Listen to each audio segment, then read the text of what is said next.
def nañu médiation bu bëri pour Adji Sarr daal di dellu ci kër ga mu nekkoon kër ga nga xam ne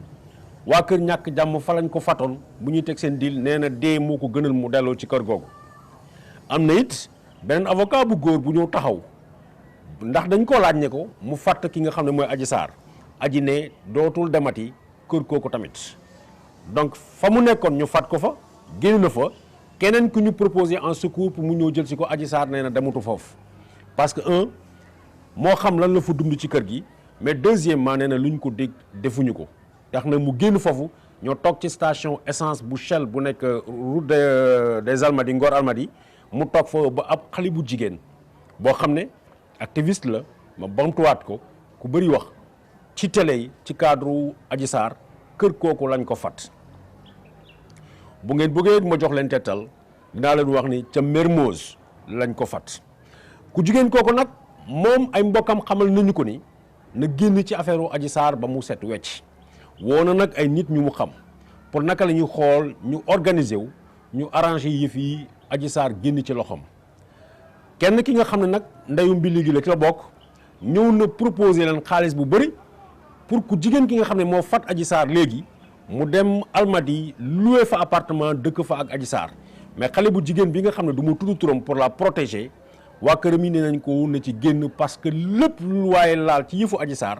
yàgg danañ ko xam te dañuy bañ suba mu am ci problème tax na bi ñu jógee ci phase yooyu ay phase de médiation bu extraordinaire commencé na parce que ki nga xam ne mooy Ousmane Sonko dem nañu ci moom laaj ko lan la xam ci yëf yi parce que xale bi fu mu nekk nii dafa perturbé xale bi fu mu nekk nii dafa feebar moom xamal na leen ni na assumer rôle bi nga xam ne moom lay joué wala boog ñaar moo ci nekk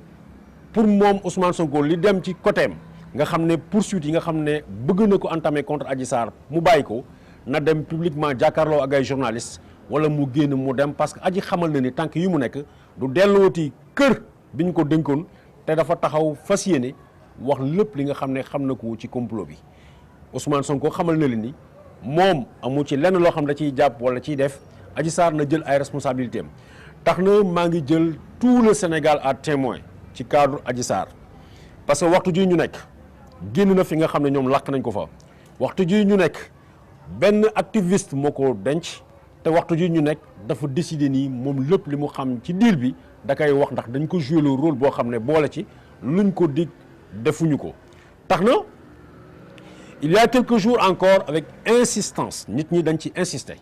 xamal ñu ni dafa feebar ba dañ ko yóbbu ci benn structure sanitaire ñu ngi ko fay faj ma xamal waa Sénégal ni ki responsabilité wu Adji Sarr mu ngi ci loxo ñii nga xam ne ñoo décidé ni ñoo koy taxaw ñoo décidé couper ko de sa famille ñoo décidé fat ko waxtu ji may wax ak yéen ci information yu ñu amee Adji Sarr wérut dafa tawat dëggantaan njaay donc may invité waale une fois de plus famille am kii di Faby Rama Sarr muy baayam xamal ko ni waxtu wii ñu toll doomam dafa nekk ci ay jafe-jafe santé waaw te kër gi mu nekkoon nag génn fa gedd na nee na dootu fa delluwaat donc waxtu wii lañ koy interpellé waat encore moom en tant que père de famille mu dellu jéem a dem récupérer doomam wala mu jël assumer li nga xam ne mooy responsabilité am en tant que père mbokk yi loolu mooy dernières informations yi nga xam ne yi concernant Adji Sarr yoo xam ne bëggoon naa ko te waroon naa leen ko jox yëf yaa ngoog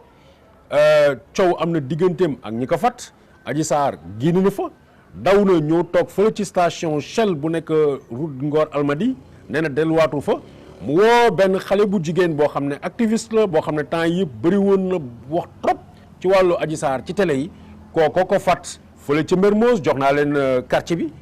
boole ci